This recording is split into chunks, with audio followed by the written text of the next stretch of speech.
Hey guys, alright, we are back for Chapter 4. Chapter 4, Tell Me My Dream or Else. Okay then.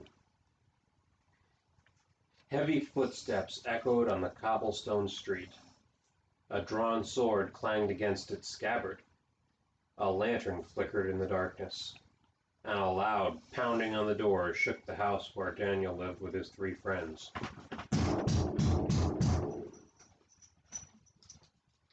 "Belteshazzar, open the door in the name of the king!" Daniel sat bolt upright in bed, his heart thumping. He snatched up a robe and hurried to the door. There stood Arioch, captain of the king's guard, and the king's executioner. "Belteshazzar," Arioch kept his voice sharp, trying not to show sympathy. "King Nebuchadnezzar has issued a decree that you and your companions are to be killed. I'm here to obey his command." "Why?" Daniel's face paled. "Why should the king want to kill us?" Daniel was one of the chief wise men of Babylon, but he was just a young man. He was far, far from his home, a captive in a strange land. He had tried to do right. He had tried to serve the king faithfully. And now this. "Can't you tell us why, Arioch?" "The king has dreamed a dream this night. He can't remember the dream, and it troubles him. He's called for all of his magicians and astrologers and sorcerers and soothsayers to tell him his dream. They can't tell him. They say it's unfair. 'Just tell us the dream,' they say, 'and we'll tell you what it means.' But the king says that if they were really as wise as they claim, they ought to be able to tell him what he dreamed." He says that they're stalling for time. Arioch paused and added glumly, "Well, of course they can't tell the king his dream. Who could? How can anyone, other than God, know somebody else's dream? But the king is furious, and he has commanded the death of every wise man in Babylon." Arioch's eyes softened. "I'm sorry, my young friend. I don't want to kill you, but it's my neck or yours." Daniel put his hand on Arioch's arm. "Wait, please. Take me to the king. I believe that God will reveal the dream to me if the king will give me a little time." "For your sake, Belteshazzar, I hope you're right." "All right, hurry along then, get dressed, and we'll see if your glib tongue can buy your life." Once in the king's presence, Daniel explained that he didn't know the dream, but he believed that God would reveal it to him. "Belteshazzar," the king answered gruffly, "if you will show me this dream and what it means, I will give you many gifts and great honor. If you cannot tell me the dream, you will be cut in pieces." Daniel hurried back to his house. "Hananiah, Mishael, Azariah, help me pray. Pray for mercy from the God of heaven so he will reveal the king's dream to me. Otherwise, we will all die with the wise men of Babylon." How those 4 young men prayed. And that night when Daniel went to sleep, imagine being able to sleep with a death sentence hanging over your head. God answered their prayer. God sent Daniel a vision. He saw the king's dream. And then God told him what it meant. Daniel jumped out of bed and fell on his knees. "Thank you, oh thank you, dear God, for answering our prayer. Thank you for giving us wisdom and might. Blessed be the name of God forever and ever." Daniel hurried to the king's executioner. "Arioch, good news. You don't have to kill the wise men. Please take me to the king. I know the dream he dreamed." Together they hurried to the king's palace. They were brought into the king's presence immediately, and they knelt. And Arioch said, "O King Nebuchadnezzar, this young man, Belteshazzar, the captive from Judah, says that he knows your dream, and he will tell you what it means. Nebuchadnezzar turned his piercing eyes on Daniel. His face lit up with hope. He was the king of the greatest nation in the world, the first world empire, but he had been terribly frightened by this dream that he could not remember. How could he please the gods if he didn't know what they wanted? So he said to Daniel anxiously, "Are you able to tell me the dream I dreamed, and tell me as well what it means?" Daniel smiled confidently. "I can, O king. It's no wonder that your wise men and soothsayers couldn't tell you your dream. After all, they serve gods that are not really gods. They're just made of wood and stone, made with men's hands. But there is a God in heaven who reveals secrets. He has given you this dream so that you might know what will come to pass, O king. You dreamed that you saw a great image, bright, shining, and terrible to behold."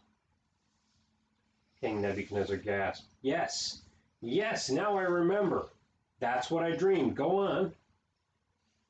The statue's head was gold. The arms and the chest were silver. The king nodded wordlessly. His thighs were of brass, his legs were of iron, and his feet were mixed of iron and clay. And when you were looking at the image, a huge stone came down and hit it in the feet and shattered it to dust, and the wind blew it away. And then the stone that broke the image became a great mountain that filled up the whole world. King Nebuchadnezzar gripped the arms of his throne. "That's right. That's what I dreamed. But what does it mean? Belteshazzar, did your God tell you what it means?" "Yes, O king. I can tell you what it means. Not because I'm wise, but because God told me. King Nebuchadnezzar, God has a message for you. He has given you a great kingdom. He has made you ruler over all the children of men throughout the earth. The head of gold on the statue represents you. Other kings are going to rule after you, but they won't be as great as you. The silver and the brass and the iron in the statue represent them. The last kingdom will break up into many small kingdoms. And that's what the feet of the statue show, iron that won't mix with clay. All these little kingdoms will disappear when the great stone appears. And that stone represents God himself. God, who will make himself man. And then the God of heaven will set up his own kingdom on earth, and it will never be destroyed. Nebuchadnezzar frowned. He kept clasping and unclasping his hands and twisting the rings on his fingers. Is this really true? Will this truly come to pass? It will, O king. God himself sent you the message. The dream is certain, and the interpretation is sure. King Nebuchadnezzar threw himself off his throne and knelt before Daniel. Thank you, dear Belteshazzar. Your God is truly the God of all gods and the Lord of kings. Thank you for finding out my dream from him. The king clapped his hands. Bring this man oblations and sweet odors and all the gifts that I prepared. The servants streamed in bearing velvets and jewels and perfumes and alabaster. Belteshazzar, the king intoned solemnly, for your wisdom, I make you ruler over the whole province of Babylon, the chief of the governors over all the wise men of Babylon. Daniel looked at the man kneeling before him. But sir, surely you know, I'm a Jew. Nebuchadnezzar waved his jeweled hand. No matter. But my allegiance must always be first and foremost to my God, my king, the God of my fathers. You understand, don't you, sir? Nebuchadnezzar gripped Daniel's arm so hard that it hurt. I understand, young Belteshazzar. It's that loyalty that makes you invaluable to me. You will not be lightly tempted to disloyalty. Daniel dropped to his knees and kissed the king's hand. Then I will be honored to serve you and my God. It was a promise Daniel never forgot. Many kings, great and noble, would he serve, but always, first of all, he would serve the great King of heaven and earth, God himself. That's the end of chapter 4. This great statue with the head of gold. The head of gold was King Nebuchadnezzar and the Babylonian Empire. Now, after King Nebuchadnezzar is gone, Daniel is going to serve another king and another empire. The empire of the Medes and Persians would come next after Babylon, and that's what the chest and the arms of silver on that statue represent. And then after the Medes and the Persians empire have run its course, had its time, there's going to be another empire called the Greek Empire. And the Greek Empire is going to be in power for a while. And that's going to be the belly and the thighs of brass. And then after the Greek Empire is going to come the Roman Empire. That's the legs of iron. Because the Roman Empire was strong and it crushed everything in its way. But then at the end of the Roman Empire, it got weak. Now, we know from the Christmas story that the Roman Empire was in power when Jesus was born. Because if we read Luke chapter 2, it tells us that the Emperor of Rome ordered a census so that all the world would be taxed, and everybody had to go to their hometown to be registered. And that was why, Joseph and Mary had to travel to Bethlehem. So, when the Roman Empire was just about nearing its end, was when God was coming into the world in the form of a baby.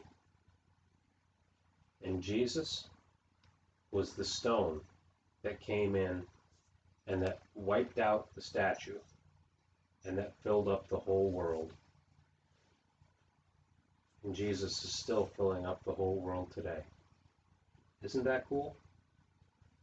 We'll be back for the next chapter.